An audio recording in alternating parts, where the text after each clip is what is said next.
Hey, good afternoon. Welcome to Sports Nothing But Sports with Kent Sterling for Monday, May 11th, 2020. Brought to you by the great people at Today's Dentistry. Call 849-2933. Make an appointment to see the great Dr. Mike O'Neill.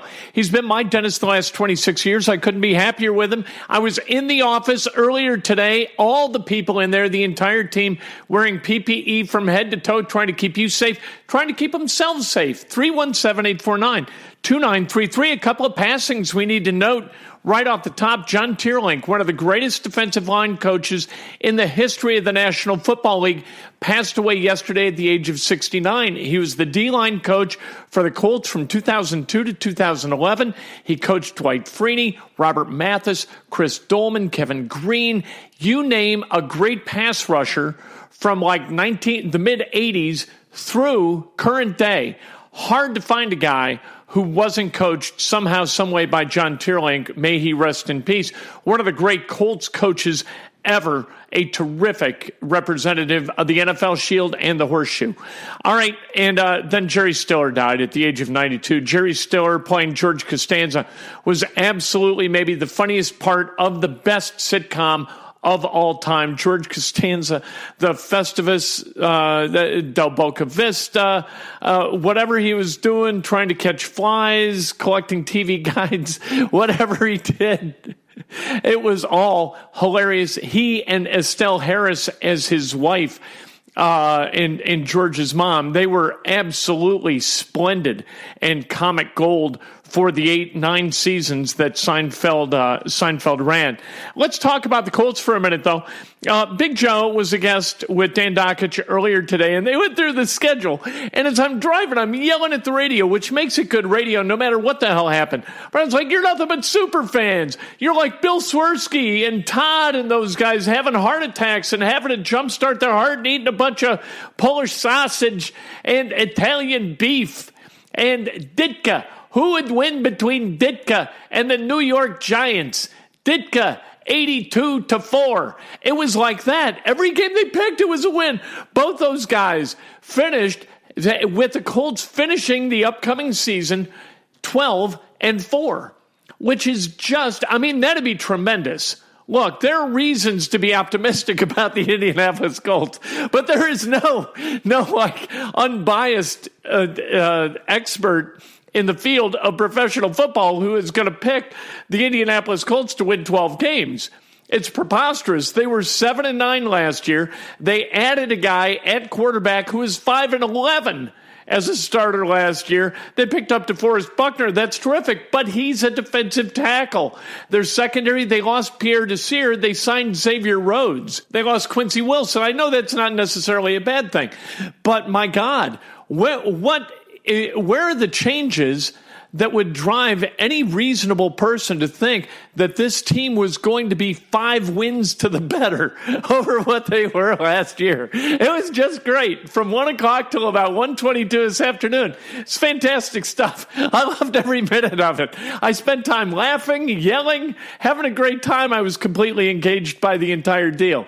Yeah, Xavier Rhodes hasn't played good football since 2017, for God's sake, and you have no idea. Among the 3 kickers that they've kind of got, Adam Vinatieri not under contract, but Chase McLaughlin, Rodrigo Blankenship, and Adam Vinatieri, which one of those guys is going to inspire you to think that they're going to be better at that position next year, for God's sake?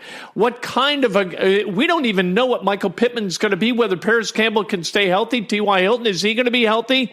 We don't. Trey Burton, is he going to be healthy? They got a lot of question marks, man. Lots and lots of question marks. For God's sake, this is not a team that you look at and say, my God, this is a Super Bowl favorite type team. That's who you pick to win 12 games before the season starts. Somebody you think is going to the Super Bowl. I know there's, like I said, the schedule, easiest in the NFL by far, according to Number Fire. So they've got that going for them. But my God, to be that bullish on the Indianapolis Colts, unless you own the Colts or unless you're highly vested in what they're doing and how they're doing it, Who in their right mind would say 12-4? I've been down this road. I wound up with blonde hair because I went down this road, and I said in 2015 that the Colts were going to wind up 13-3, or I'd dye my hair white, which I wound up doing before the end of October, because the Colts weren't very good and Andre Johnson didn't have any more football left in him. They made these free agent signings that on paper looked wonderful. And then when they came to pass, when you actually saw the guys play, you're like, this isn't so good. We're going to have a really tough time winning, 10 games, much less 13 games. What are we, crazy people? I love it, though. You know what? This is what's happened. And this is one of the positive aspects of this whole coronavirus deal, is that we are looking at things and we're being very optimistic, because you know what? Football at all is going to be, that's optimistic. To think that they're going to play the second Sunday in September, that's optimistic. We're getting optimistic about stuff. We're starting to feel good about stuff because we have been sheltering in place for a long time, and it's not a lot of fun. It's not a reason to be optimistic. We sit here cooped up and we think, my God, is there an end to this? What are we doing, and what are we going to be doing 2 months from now? We are one day away. Like tomorrow is the 2-month anniversary of sports kind of beginning the process of shutting down. It's been 2 months, for God's sake. We have no idea where we're going to be in another 2 months, 4 months. We have no idea. This is May 11th. Right about September 11th is when the NFL season is going to start. That's 4 months away. We're hoping for really, really good things. And we want this to be good, right? We want this to be right. What we're going to see in the end, we have absolutely no idea. We'll see. The Major League Baseball owners are giving the Players Union a plan to start the season around July 4th. They would play in their own ballparks without fans, because the players, they don't want to haul ass out to Arizona and play in a bunch of ballparks and be sequestered from everybody, including their family. They don't want that. That's a lifestyle they want no part of. And so Major League Baseball and the Players Union, they're going to get together and try to put something together financially that's going to allow the players to make a righteous amount of money, the owners to continue to profit from owning their teams. Nobody wants to go into their pocket to either play or own.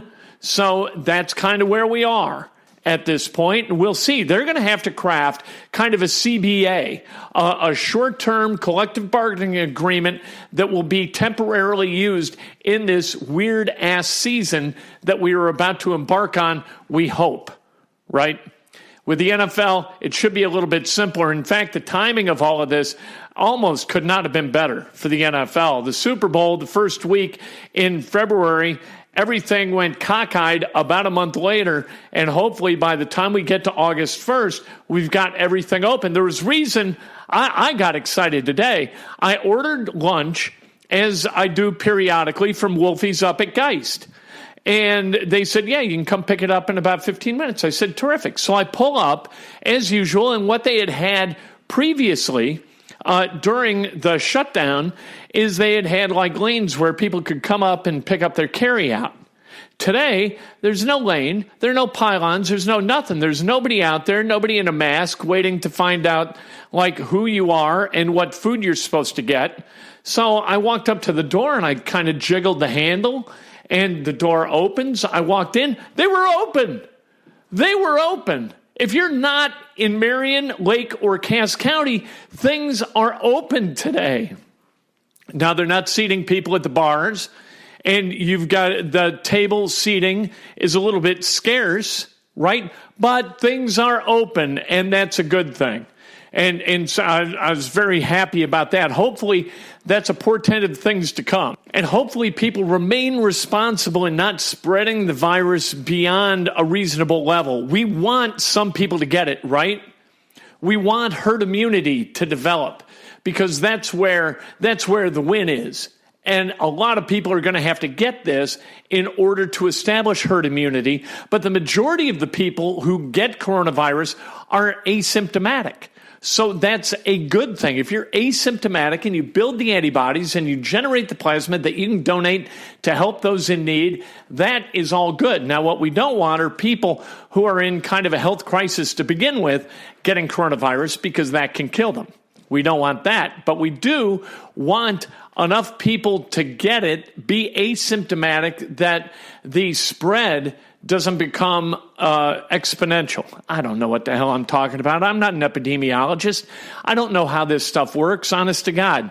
I'd love to know how it works, but I didn't study this for 58 years like Dr. Fauci or Deborah Birx. I don't know any of this. So, we listen, and we hope that somehow we're wise enough to listen to the right people and do the right thing.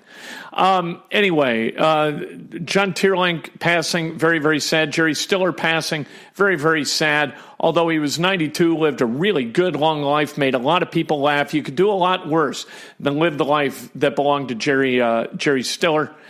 But the Colts... The Colts are not going to go 12-4.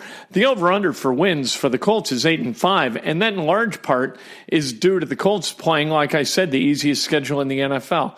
We'll see what the NBA is going to do. I would imagine that they're going to start to open things up, open up talks, Adam Silver and the union, and I would guess that they're going to be up and running unless we suffer some kind of setback by right around the 4th of July, too. And speaking of the 4th of July, that is when the state of Indiana is scheduled to open and be in stage 5, where things are kind of mostly the way that they were, except we got to continue to practice social distancing and all of that. But that weekend, significant in the city of Indianapolis, because it's the weekend of the Brickyard 400 and the Grand Prix of Indianapolis IndyCar race. And that would be a terrific time for things to open up around here, open up the stands. After all, it was at the Brickyard 400 a few years ago. I think that the entire concept of social distancing was established, right? It wasn't at White Sox games in the 1960s and 1970s,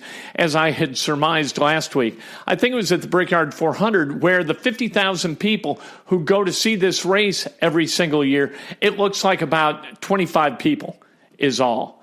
That is the Brickyard 400. I think there's plenty of room out there for 50,000 to go watch, enjoy, and have a great time. And boy, knock wood, that's exactly what's going to happen. Tomorrow morning, Breakfast with Ken on Facebook Live at 8 o'clock. Then on Periscope/Twitter at about 8:15. YouTube right after that. We get a lot of reps around here. We enjoy the reps. This is how you get better at stuff.